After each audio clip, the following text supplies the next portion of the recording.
we recognize that the mining sector is growing, particularly with the coming in of lithium miners. The demand for power has surged phenomenally.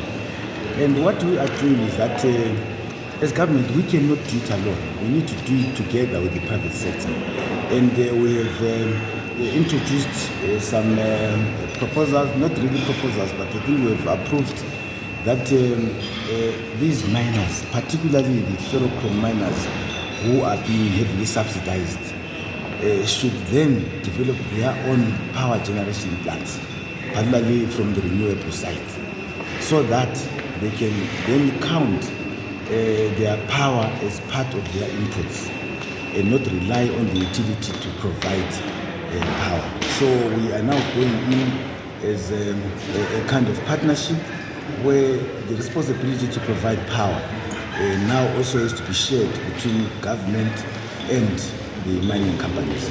Okay. And we gave ferrochrome miners 2 years to set up their own generation plants. And many of them have already started, and some of them are going to be commissioning their projects before the end of this year. Okay. The 2 years lapses when? It begins this year, which is 2024 and 2025. So we expect that by the beginning of 2026, they should have set up their own generation plants. Okay.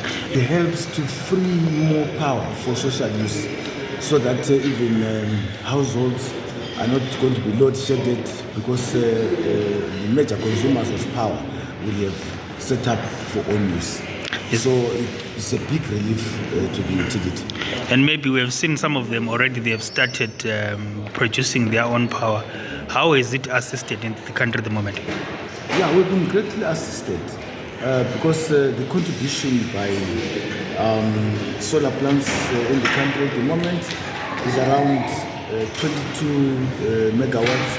The contribution by independent power producers, particularly on the thermal and hydro side, is about 77 megawatts. So that is quite significant in terms of assisting the utility to meet its power demand.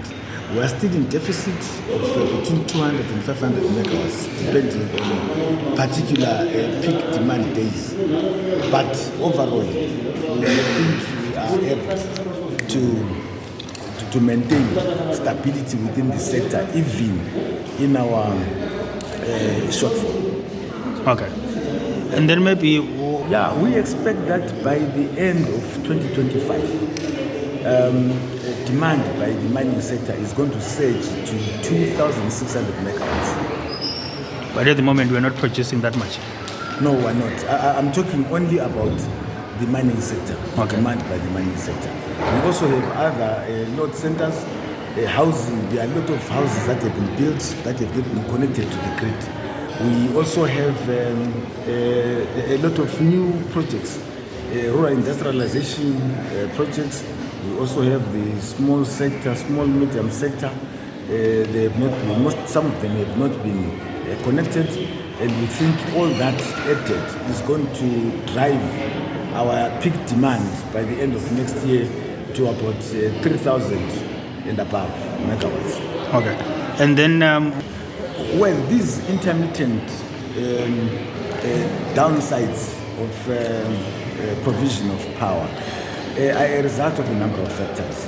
One of them is that we are now in winter, and in winter, power demand as a result of irrigation is very high, and therefore we find that our peak demand during winter is higher than it is during summer cropping season.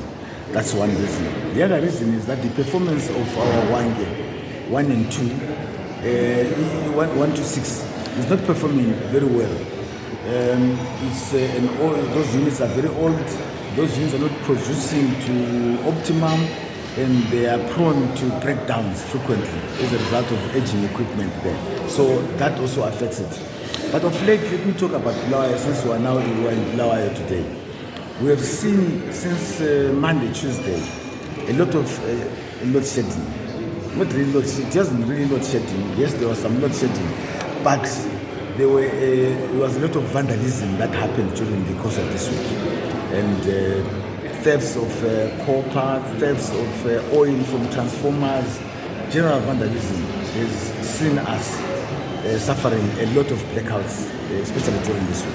And then what are the implications of the vandalism, especially on the national infrastructure?